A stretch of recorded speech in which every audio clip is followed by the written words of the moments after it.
So hello mga kabusing, welcome back to my vlog.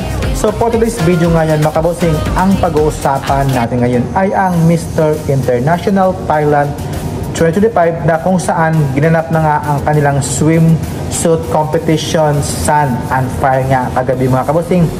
Grabe talaga mga kabusing yung kanilang pa-effects doon. Grabe, lahat talaga deserve, lahat magaganda ang kanilang katawan, lahat na kanilang performance, grabe, to the highest level nga mga kabusing. At syempre, yung kanilang mga audience talaga, mapapawaw ka talaga sa kanilang mga performance doon, yung kanilang production, grabe, ang ganda talaga na kanilang flow when it comes sa kanilang music, yung background niya mga kabusing, yung nagpa-fire doon mga kabusing, solba talagang ganda at aliw na aliw talaga. Yung mga aliw na aliw talaga doon mga kabusing, ang mga manonood talaga mga kabusing sa kanilang live performance nga, sa kanilang swimwear competition sa beach nga mga kabusing, yung kanilang Sand and Fire nga. Mga kabusing, grabe, narito yung mga iba't ibang candidates na nag-stand out talaga mga kabusing when it comes sa kanilang mga performance, sa kanilang ginawang execute mga kabusing, yung kanilang pa-dance doon mga kabusing, grabe.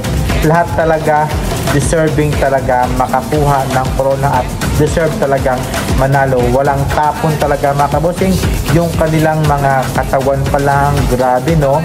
Pero compare naman sa Philippines mga kabusing, bakit kaya sila kadalasan sa mga Pilipinas na mga sumasali sa male pageant is minsan hindi maganda yung katawan, minsan kulang pa sa gym, minsan piling-pilit talaga yung mga pwedeng manalo sa Philippines mga kabosing sa male pageant nga mga kabosing.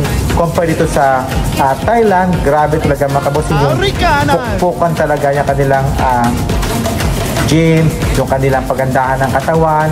Kung sa Philippines naman, palakihan ng tiyan at syempre palakihan ng tiyan, yun talaga mga kabosing yung sa Pilipinas. Kasi sa kanilang sila magji-gym pag sila yung nanalo ng mga kabosing, yung pukpukan talaga ang labanan mga kabosing. At syempre, pag ilalaban na sila international yung mga kabosing. Kaya grabe din mga kabosing no, pag mga sa male pageant din mga kabosing na pag kung nasa Thailand ka talaga mga kabosing, yun talaga yung mawawas mo talaga mga kabosing. Kasi when it comes sa mga production sa kanilang mga doon, the best talaga ang mag-host ang Thailand mga kabosing.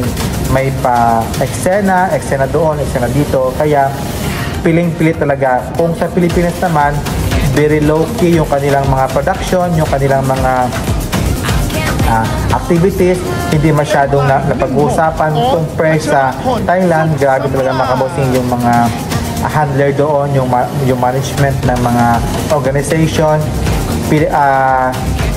ginagawa pa rin nilang high caliber talaga yung mga candidates, yung kanilang stage. Let's see na lang sa preliminary at sa finals mga kabosing this coming August na nga mga kabosing, yung Mr. International Thailand na pwede rin itong makaka-top 5 or pwedeng makakalaban niya. Siyempre, makakalaban niya ito ni Kirk Bondat sa darating na international pageant sa bansang Thailand din nga makabosing sa Bangkok. So, grabe din. At siyempre, support natin ang ating pambato na si Kirk Bondat. At siyempre, yung magnanalo din dito sa Mr. International Thailand, magkukumpit din sa Man of the World 2025 nga mga kabosing. Kaya, grabe. Let's support yung ating sino nga dito mga kabosing, yung mga aside from that mga kabosing, narito yung mga napipisil ko talagang pwedeng makakuha ng corona. Ito yung mga photos nila mga kabosing, hindi ko lang sila kilala, but ito yung mga pwede talagang makakuha ng corona at syempre makapenetrate sa top 5 or top 10 nga mga kabosing. So based naman sa kanilang mga performance, nagbe-base na ako sa kanilang live performance doon sa kanilang Facebook page account mga kabosing ng Man International Thailand mga kabosing. Grabe talaga mga kabosing no, kahit